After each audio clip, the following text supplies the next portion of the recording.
Hey, gang, you know what's really fun? Experience design, behavioral economics, and neuroscience. Now, if you don't believe me, then you're one of the very few who doesn't know our guest work.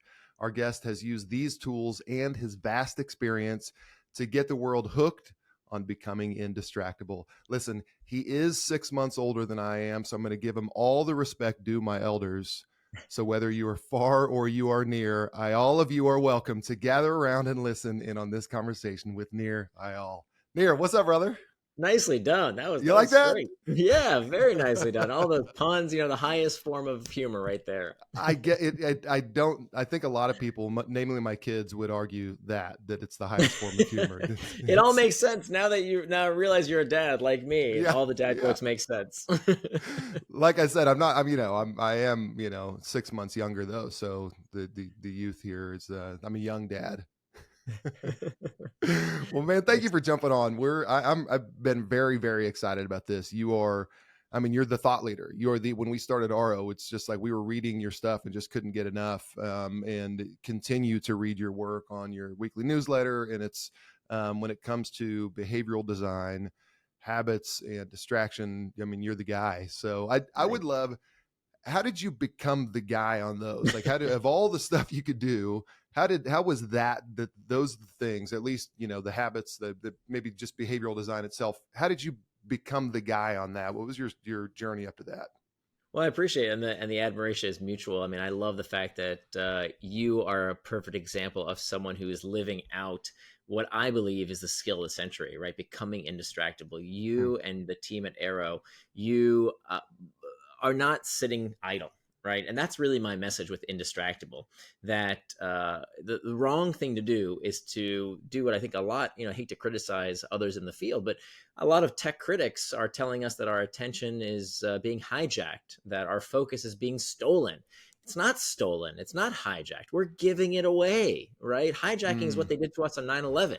Right. It's not, Yeah. I like to play a Pokemon or look at Instagram pictures. Give me a break. It's disrespectful to even use that term. Or, there's this new book, Stolen Focus. Our focus isn't stolen. We're giving it away to these companies. And so what I love about what you're doing is that you are giving people the tools to take back control. And so that will only work, however, when there are more people out there that believe that they are more powerful than these distractions. And I think, unfortunately, we live in a society that loves to blame others. We just love to blame others.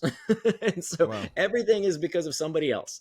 And I think that is just disastrous. Even, there's some amazing studies that show that even when it really is somebody's fault, right? Even when you are the victim, having a victim mentality, having what's called an external locus of control versus an internal locus of control doesn't serve you. It always benefits us to believe we have agency and control. And so we're very much cut from the same cloth. And I applaud you for pushing this movement forward to tell people that they are more powerful than they believe. But to answer your question, sorry for that, I love that. I want to compliment you on your efforts. You. So I got started with what I do, always from necessity. So I write books that I need.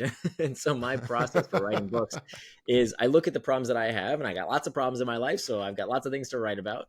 And a few years ago, I found that I was, even though my business was doing better and better, I was doing more speaking engagements and consulting work and writing, and there was more demands on my time. I was having a tougher time focusing. And this all came to a head when I was with my daughter one afternoon, and we had this lovely time together, right? Just daddy-daughter quality time. And I remember we had this activity book of different things that dads and daughters could do together, and different things like do a Sudoku puzzle, have a paper airplane throwing contest. And I remember that one of the activities in this book was to answer this question. The question was, if you could have any superpower, what superpower would you want? And I remember that question verbatim, but I can't tell you what my daughter said, because in that moment, for whatever reason, I thought that there was just one thing I just needed to get to real quick on my phone. And by the time I looked up from my device, she was gone. And she had taken this very clear message that I was sending, that whatever was on my phone was more important than she was. And that's when I realized that I had to reassess my own relationship with distraction. And if I'm honest with you, it wasn't just with my daughter. It would happen Yeah. at work when I would say, "Oh, I just need to work on this one thing," or "Let me just get to that important project." And yet 20, 30, 45 minutes later, I was checking email, I was scrolling Slack channels, I was doing everything but the project I said I was going to do. It would Hmm. happen when I would say, about my physical health. "Oh, I'm going to go to the gym. I'm going to start eating right." But I didn't, and I wouldn't. So as I started exploring what I thought was a digital distraction problem, I realized that distraction is much bigger than just our devices. That distraction is this fascinating psychological phenomenon. If you think about it, why is it that despite us knowing what to do, we don't do it? Yeah. Right? Why would that happen?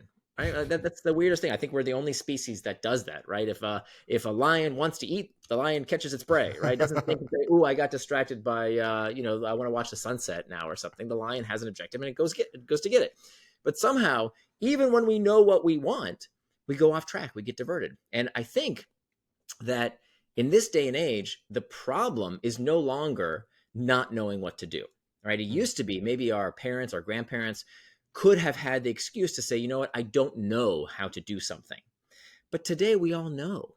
We all know, right? We all know that for the vast majority of people, maybe some exceptions, but for the vast majority of people, to get in physical shape, you have to eat right and exercise, Yeah. right? There's nothing new under the sun. If you want to excel at your job, you have to do the hard work that other people don't want to do. If you want to have great relationships with the people in your life, you have to be fully present with them. We know this stuff, right? And if you don't know, Google it. All the Right. information is out there. So the problem that we have today is not that we don't know what to do. For the first time in history, everything is at your fingertips in terms of the information itself.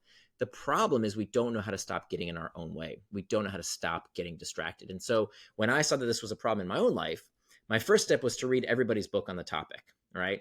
And what I read a lot of, and I was happy to find the answer, and I tried all their techniques, but basically what the summary of many of these books is the technology is the problem. Yeah. Stop using the technology. And that wasn't very practical for me, right? And even when I did that, I actually threw away my iPhone. I sold it. Actually, I sold my iPhone. I got a flip phone from Alibaba, like this kind that has no apps, no internet connection, just sends SMS texts, things like that. And I got myself a word processor off of eBay that they don't even make anymore, with no apps, no internet connection. And even when I said, "Okay, great, I did, took these books' advice, stupid internet, that's what's causing all my distraction. It's all these apps." Even when I did that, I would sit down at my desk and say, "Okay, now I'm going to focus. Now I'm not going to get distracted.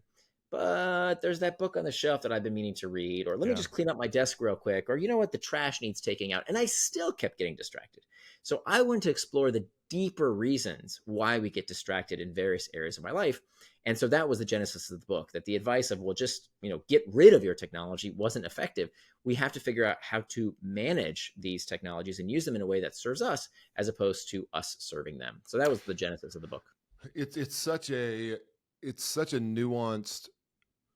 What I like about the way you approach it is the easy book to write is how to turn off all your notifications, and the easy book to write is, even in what we're doing, like the nuance to ours is that we don't really care how much you put away your phone. What we're looking for is in the moments like that where you and your daughter are doing an activity book, let's remove the greatest potential distraction in that moment, which is your phone. But putting away your phone isn't the objective. It's the life that happens on the other side. And if you do have Right. to, it's almost like our parents, in 1985, when I was 5 years old, my parents didn't have the option for a cell phone, but parenting was still very hard. There was still a lot of stuff you had to do, and distraction was still very, very prevalent. Now we've introduced this Totally. thing that does introduce a lot more potential for distraction. So putting it down is not the real issue. And I don't even know. I'm curious if you would agree with this. It's when I think about our phone, it's almost like if you were carrying a boulder and someone said, "Hey, I need you to go run a marathon," you would drop the boulder, but the marathon would still be very difficult. And you know what I Mm, mean? It's in the same sure. way in trying to focus on our family time, we're carrying around a boulder in our pocket. And when we put it down, that doesn't mean everything's easy then. So what I like Yeah. about what you're talking about is the nuanced approach to it and the gray area. Again, the easier book is just put your phone down and manage your notifications. But for you, it's let's get to the core reasons why we are distracted. So is That's right. this are we more distracted now than ever before? Just like you said, distraction's always been there. Are we more distracted now than before? Is it in your findings, or did you find like, no, this is kind of like there's a thing every generation? Yeah, that's exactly right. There is a thing every generation.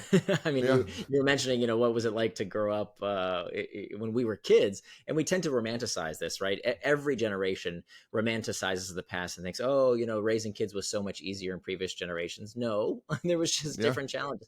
Oh, the world used to not be as distracting. No, I remember when I was a kid and Hee Haw. We're about the same age. Do you remember Oh Hee yeah. Haw? Oh Of my course. God. Yeah. When that show came on, this stupid show, by the way, we That think, was the worst. we think that cat videos are stupid. Go watch an episode of Hee Haw on It's so YouTube. bad. You want to talk about stupid, racist, sexist television? It was terrible. Awful. It makes cat videos look like physics. I mean, it's Right. so dumb. But let me tell you, when Hee Haw came on, it didn't matter what you were doing. Everything stopped. Everybody had to go watch the TV. And if maybe you're a little younger, you don't remember Hee Haw. Think about back to the days when Seinfeld was on Thursdays, That's 7 right. o'clock. Seinfeld Friends. Everything has to stop. That's That's right. also distracting, right? Distraction wasn't all of a sudden invented because of our cell phones. I mean, we know that Plato talked about this problem of akrasia, the tendency to do things against our better interest. Plato, the Greek philosopher, 2,500 years ago, was decrying how terrible this problem of distraction was.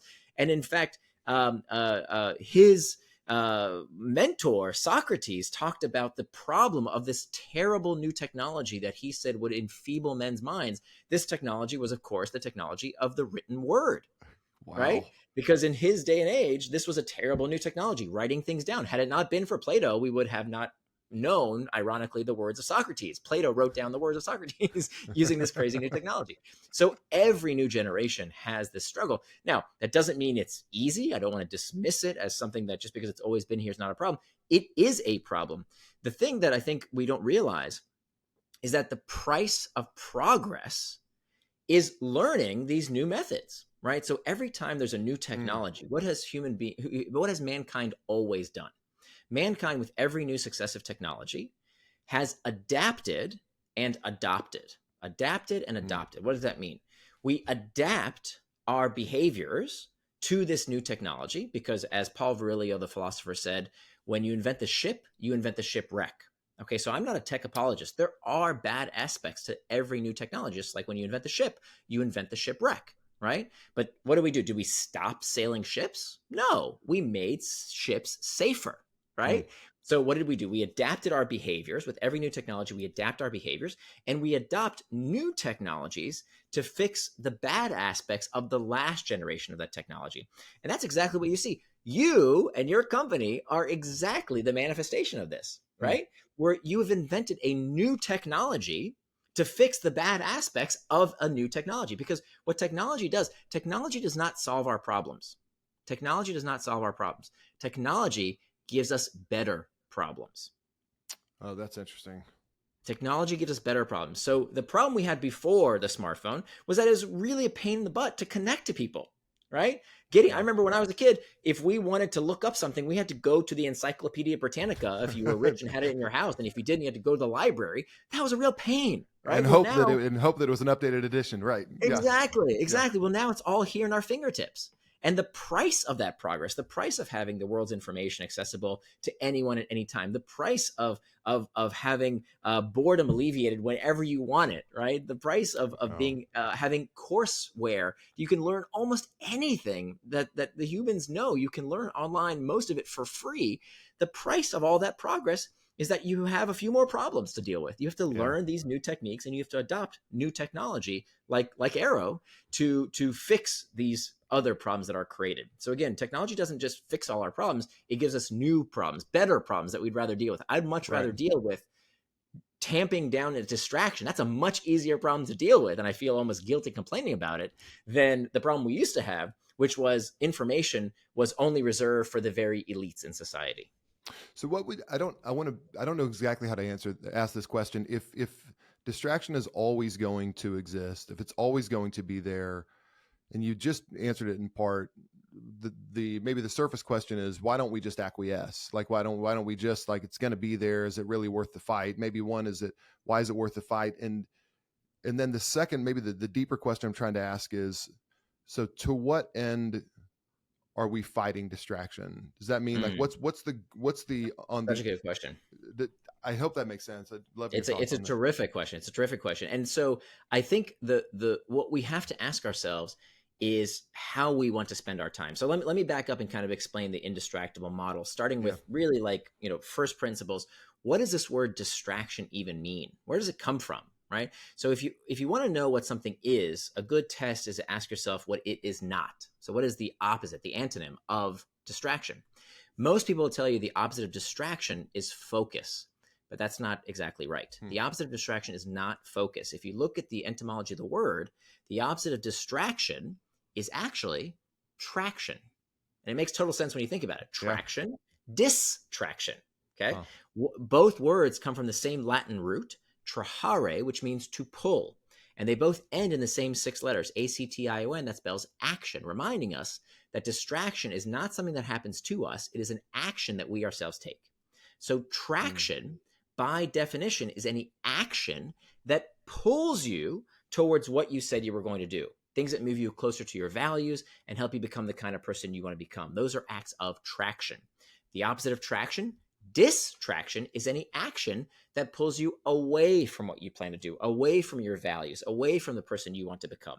So this is really, really important. And you see, I mentioned the word values many, many times here, because that should be our compass. Our compass should always be our values. What are values? Values are attributes of the person you want to become. I'll say it again. Values are attributes of the person you want to become. So it's not up to me or anyone else to moralize and medicalize and tell you how you should spend your time. Okay. There's nothing wrong with going on social media. There's nothing wrong with watching Netflix. There's nothing wrong with playing video games if that's how you want to spend your time. Okay. If you spend your time according to your schedule and your values doing those things, do them. I want you to do them. Right. But I want you to do them on your schedule and according to your values, not someone else's. So traction is any action that you decide in advance is what you are going to do with your time and attention. And that could be video games, that could be watching Netflix, it could be meditation, it could be prayer, it could be work, it could be being with your kids. Whatever you decide in advance is in accordance with your values. Distraction is anything that is not that. Anything that is not what you plan to do in advance. So I'll give you a great example. So for years, I would sit down at my desk and I would say, okay, I've got that big project I need to work on right now. I'm not going to get distracted. I'm going to work on that big project. Here I go. I'm going to get started. But let me check email real quick. Right? Let me just clear out some of those messages. Let me just do some of those easy tasks on my to-do list just to get some momentum going. And what I didn't realize was that is the most dangerous form of distraction. The most pernicious form of distraction is the kind that tricks you into prioritizing the urgent and the easy work at the expense of the hard and important work we have to do to move our lives and careers forward. So just because it's a work-related task doesn't mean it's not a distraction. That's the most terrible kind of distraction because you don't even realize you're going off track. So anything that we say we're going to do in advance is traction. Everything else is distraction, guided by your values. And of course, I'm summarizing 5 years of research exactly. and a 300-page book. But I tell you exactly, how do you distinguish your values? What should your values be? How do you ask yourself, what are my values? And so I walk you systematically through finding those values. And then most importantly, turning your values into time. Turning your values into time. People talk a good game about their values, but if you want to see what someone's values really are, look at how they spend their time and their money. That's how you so really know what someone's values are. People can say, "Oh, health is very important to me. Health is number one. You got to take care of your health." But do you have time on your calendar for exercise? Do you have time for proper nutrition? Do you have a bedtime? Right? I used to yell at my daughter, "You have to have a bedtime." And then she asked me one day, "Daddy, what's your bedtime?" She was absolutely right. I was a hypocrite because I didn't have a bedtime. We've all heard the research about how important it is. It's got to be on your schedule, right? People say, being with friends is very important. Oh, loneliness, that's a terrible epidemic we're having right now. But do you have time in your schedule for the people you love? Or do you give them whatever scraps of time are left over? So all these things, whether it's taking care of ourselves, whether it's taking care of our relationships, and finally, of course, work, these things have to be planned in advance. It really is so true. Going to I feel like you're just shining a mirror on me on sitting down to get stuff done. But it's one of my favorite quotes is there's no greater waste of time than doing something well that didn't need to be done at all. And I feel like so true. So much with work. That's what we're doing. We're doing a great job on stuff you didn't really need to do anyway. So you do talk about it in the book, and you just alluded to it, but you you have to know what you're being, to your point, you have to know what you want, what area you want traction in, which is where your values come in. So will you talk a little bit about that process of, and obviously don't give away the whole book, but how do Sure. you, Happy that to. process of establishing your values and then approaching each moment? Obviously you have the calendar schedule and you have a great tool online on time blocking, Mhm. but even if you, like, are you constantly walking into a situation? Maybe you say like, oh, I just got home. And then like, are you doing a little mental reorientation? Like, okay, here's what I want to do in this moment. Are you really establishing an intention whenever you go to any situation? Yeah. Those So are I'll two add different another questions. Yeah. quote to yours, which is, you cannot call something a distraction unless you know what it distracted you from. So You good. cannot call something a distraction unless you know what it distracted you from. So if you can't point to traction, there is no distraction. By definition, by the very definition of the word, if you Hmm. can't show me what it is you wanted to do, you cannot say you got distracted. So I hear from people all the time, oh, TikTok is so distracting, Instagram so distracting, the news so distracting. But what was on your calendar that you got distracted from? And if it's blank, shut up. Yeah. Like, you Yeah. didn't do the Right. homework. Yeah. You didn't take the first step. You're just complaining without realizing how much agency you have. People would not believe the most studied, the most verified and validated technique we have ever seen for time management and self-actualization is called setting an implementation intention. And what is that? That's just a fancy way of saying planning out what you're going to do and when you're going to do it. So the only people who can afford not to do this are people who are retired or children. Okay, Hmm. if you're retired, if your life's perfect, you've accomplished all your goals, congratulations, go enjoy the beach. You have all the spontaneity you want in the world. But if you know that you're capable of more, if you Hmm. know your relationships can be deeper and more fulfilling, if you know that you're physically able to do more with your body than you're investing in right now, if you know that you can do better in your business, right? But you're not doing those things that you know you should do. I bet you the reason why is that you're not planning your time accordingly. You're not turning your values into time. So how do we do that? Let me give you this framework that I came up with. It's very simple. Essentially, we start with the center of these three life domains. The first life domain is you. If you can't take care of yourself, you can't take care of other people, you can't make the world a better place. So you have to ask yourself, remember, values are attributes of the person you want to become. How would the person I want to become spend their time taking care of themselves? Hmm. Okay. And it's not up to me or anyone else to tell you what that looks like. If you, the way you want to take care of yourself to be that future person that you want to become, is playing video games all day, no problem. I don't care. It's up to you, right? Yeah. But if you say, no, the person I want to become is someone who takes care of their physical health. Okay, well, do you have a time for exercise? Do you have a bedtime, for example? If you say the person I want to become is someone who's educated, someone who reads, who takes courses, for example, well, do you have that time on your schedule? Maybe it's self-care, whatever it might be, prayer, meditation, whatever it is. Put that on your calendar first. And again, I have a scheduling tool that we'll put a link in the show notes Hmm. that makes it super easy with the Google Doc. You can download it for free. It's very, very, you don't have to sign up for anything. Very easy to do, but you can use any calendar software you like.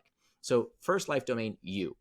The second life domain is relationships. So this is why we have a loneliness epidemic in this country. We know since the 1990s that regularly scheduled social interactions have decreased precipitously. And this didn't just happen with technology, it didn't happen with social media. Robert Putnam wrote about this in the early 1990s in his book, Bowling Alone. What's happened is, in America, that's kind of the context that I do my research is to the American public, these events that used to be cornerstones of our life, right? Our parents and grandparents used to go bowling every Thursday. They used to go polka Oh. dancing on Saturday nights. They used to go to church on Sunday morning. Fewer and fewer Americans have that time booked in their schedule, and it is costing us our lives. It is literally killing us. Now, why do I say that? I know it's very strong language. We It's know true. that loneliness is as detrimental to our health as smoking 15 cigarettes a day. Wow. So this is literally an epidemic of loneliness, and it's because we don't have that time scheduled in our day. So now that you've heard this, you can do something about it. Schedule that time. Have that. It doesn't have to be church or bowling league. Schedule the time with the important people in your life. If you have some buddies in your life that you don't want them to drift away, right? Hmm. You don't want those relationships to die. Relationships die. You know why friendships die? they almost never die because people get mad at each other and say, we're not friends anymore. That almost never happens. Friendships starve to death. They starve to death because we don't invest the time in them. So do something about that. So for example, in my life, I noticed that my best buddies and I were slipping apart. And so what did I do? Along this line of research, I learned what I'm telling you right now. And I called my friends. I called 3 of my best friends. And I said, look, I really value our relationship, but it's getting difficult to find the time. And we don't live in the same place. I live in Singapore. One of my buddies lives in Washington, D.C. Another one lives in Tel Aviv, Israel. Another one lives in Los Angeles. And so I called them. I said, let's just make a time every month from now until forever. Okay. Wow. Every Thursday at 8 p.m., every second Thursday of the month at 8 p.m. is Jeff. And every second Tuesday at 6 p.m. is Travis. And we have that time on the schedule. So we know that time is booked. We don't have to spend this, do this email ping pong game finding a time. That time is booked. Same with my wife, right? I found that I was giving her less and less time. I was making her what we call the residual beneficiary, right? I was giving her whatever time was left over, as opposed to properly investing in this relationship. So now we have every Friday nights, we take a long walk together. We do 2-hour walk. And then Sunday morning, we also take a long walk together. We have date nights occasionally, and they are scheduled on our calendar. Same with my daughter. Saturday afternoons, that's our time together. We have that time reserved for each other. And you say, yeah, why do you need that time reserved with the people you love? Can't you be spontaneous? We call that planned spontaneity. What do I mean by that? It sounds like an oxymoron, but here's how it works. We plan that time, but we don't plan necessarily what we will do with that time. So when I have time with my daughter on Saturday afternoons, we don't know what we're going to do. We're going to be spontaneous. Maybe we'll go to the museum. Maybe we'll go to the botanical gardens. Maybe we'll go play Frisbee. We don't know what we're going to do, but we know that time is planned. Why?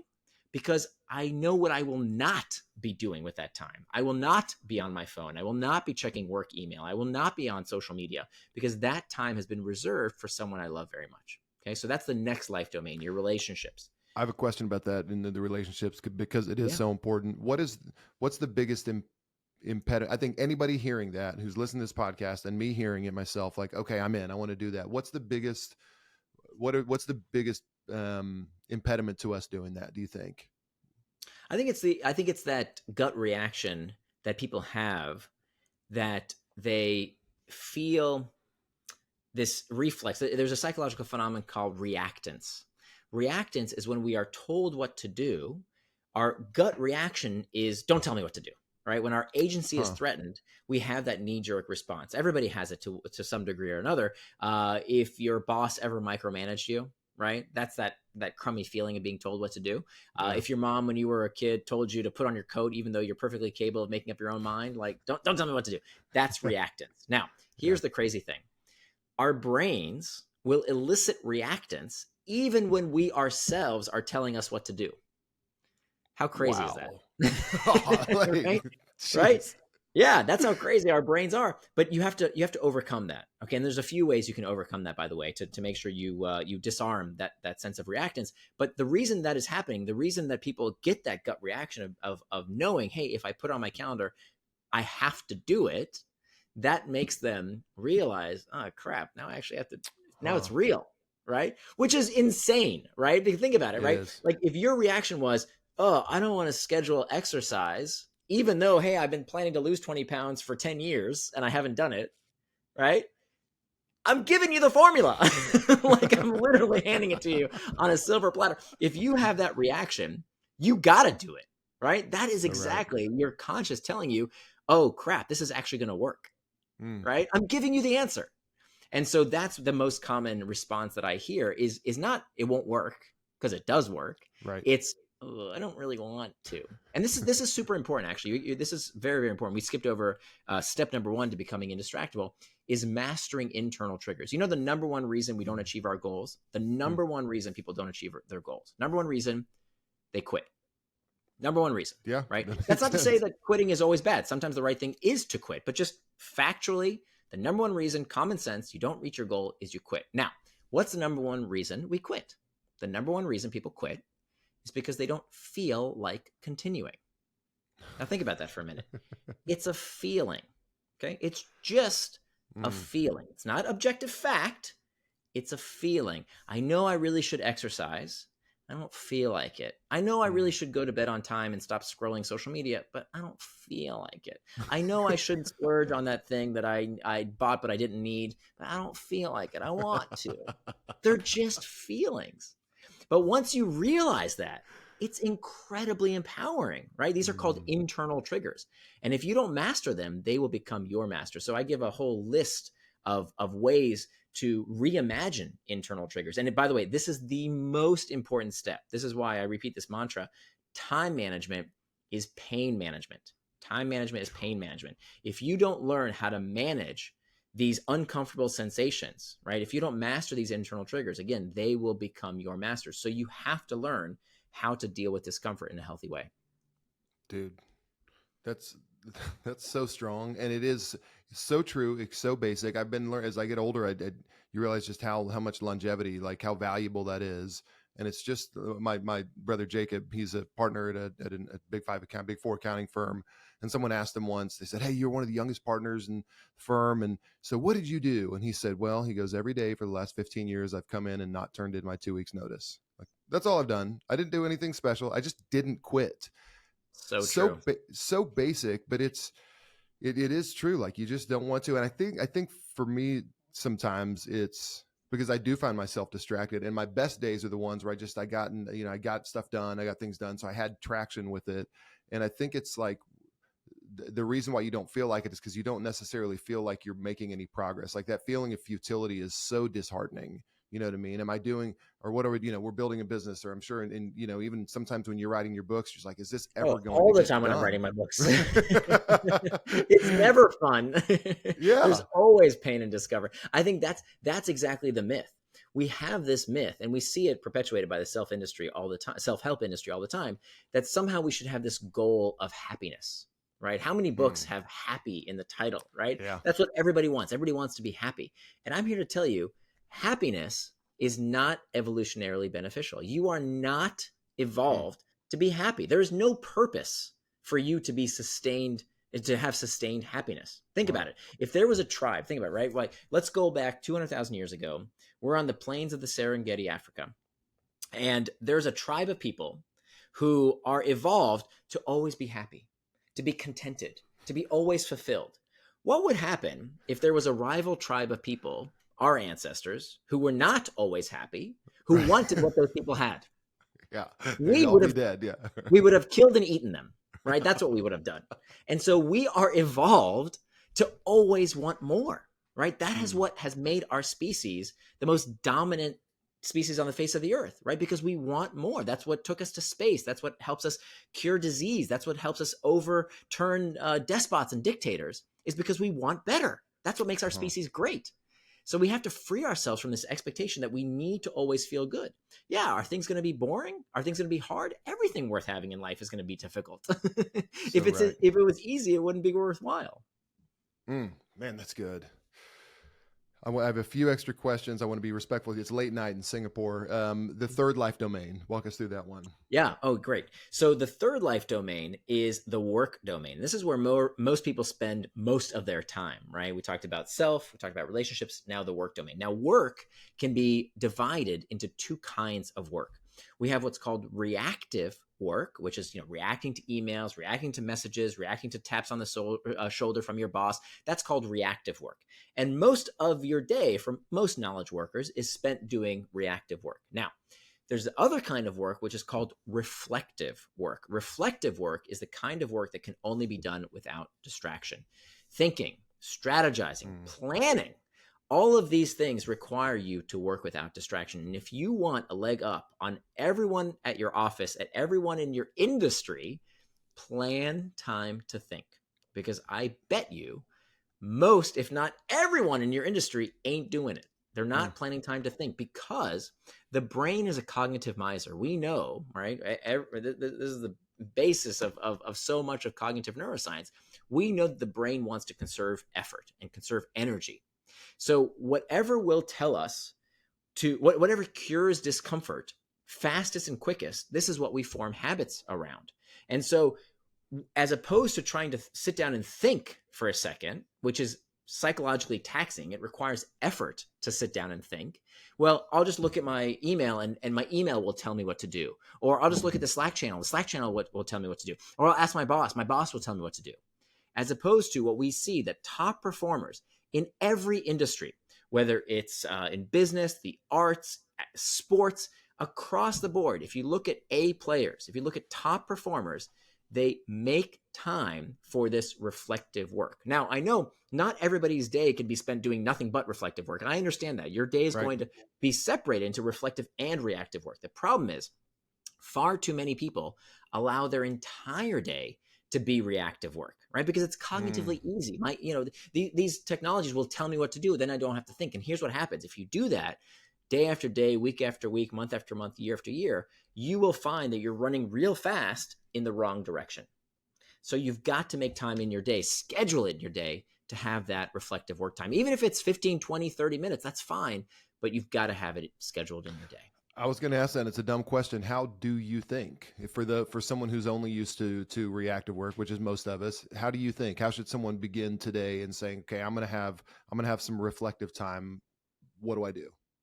Yeah, so there's no dumb questions, only dumb answers. So leave the dumb bits to me. But I would say this is part of in each life domain. The first step you can take. How do you plan time to think?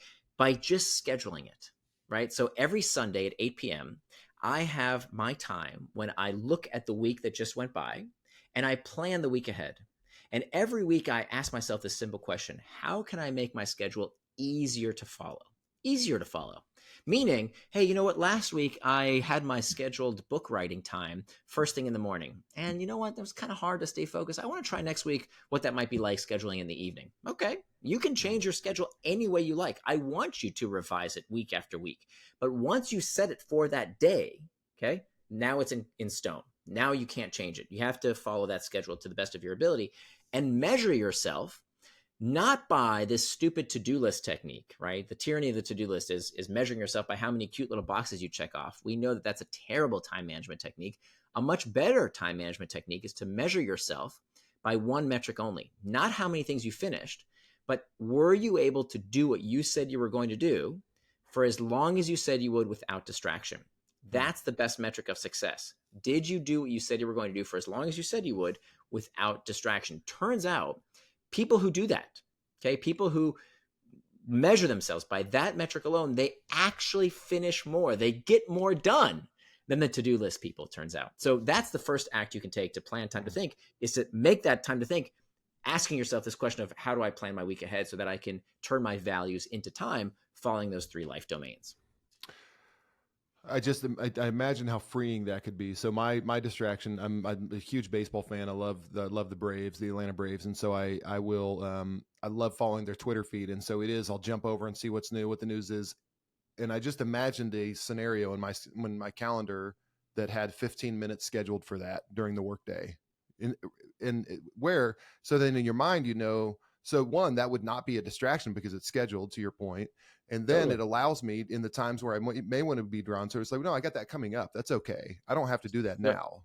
That insight is huge. It's such a huge insight. Exactly what you said, because what we find is when people don't schedule the time for the things that they enjoy and deserve, you deserve time to follow the Braves. There's nothing wrong with that, right? And don't let anybody tell you that, oh, Twitter is melting your brain, it's bad for you.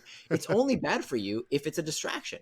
But if it's traction, if you plan it on your schedule, your brain doesn't have to constantly think about, when do I get to check? When do I get to check? I see this with kids all the time. I tell parents, if your child has a problem with too many video games, or, is on social media too much, one of the best things you can do is to schedule time for it, to sit down with them. I have a teenager as well. She has time in her schedule because then she doesn't have to obsess about it all day thinking, when do I get time? When do I get time? She knows when she's going to get time. It's on her schedule. And I bet you those people who have that, they have more grace with themselves. They're more forgiving to themselves. They're kinder to themselves, because you do feel, again, this is the problem, I think, with the binary way that we look at phones right now, is they're good or bad. Screen time inherently has a bad connotation, which I think is such a misnomer. Screen time is good in the right context. And so you find yourself, anytime you look at a screen, it feels bad, as opposed to carving out those spaces of time for non-phone time, carving out space of time for phone time.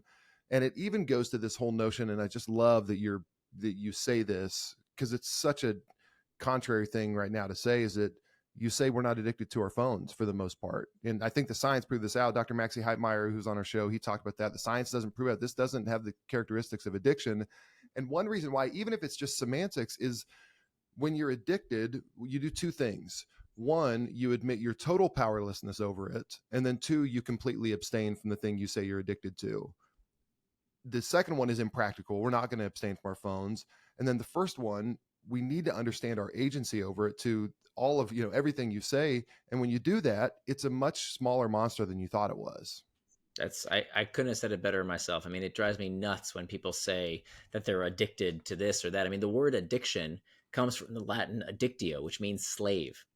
So, what you're doing is saying that you are powerless. You are enslaved by this thing. And look, some people do suffer from the terrible pathology of addiction. But now everybody's addicted to everything, right? My wife got a box of shoes from DSW, and it was written on the box, danger, addictive contents inside. We're talking about shoes, right? Everything is somehow addictive. That's ridiculous. And lots of things that are actually really addictive, not everyone gets addicted to, right? How many of us have a glass of wine with dinner? I promise you, even if technology is addictive, it's nowhere near as addictive as alcohol, right? Right. But clearly, only, 3 to 5% of the population that drinks alcohol is an alcoholic, right? Just because we have sex doesn't make us sex addicts. So why do we think that anybody who uses social media is a social media addict? It's ridiculous. So we need to reserve that term for where it really belongs, which is people who struggle with this terrible pathology, which at max is about 3 to 5% of the population. The rest of us, it's not an addiction, it's a distraction. God, that's so good. I have one final question for you. I am going to let you get to sleep here in a second, but we're all about intentionality right now. So you've written 2 great books, Hooked and Indistractable. And what's the intention right now that you're focusing most on? The intention that you're focusing right now most on living out? Yeah, that's it. Okay, so I of those 3 life domains, the one that I'm devoting the most time to right now in this season of life is that relationship domain, because my daughter, who's an only child, is about to turn 15, and we have a few more years until she's off to college.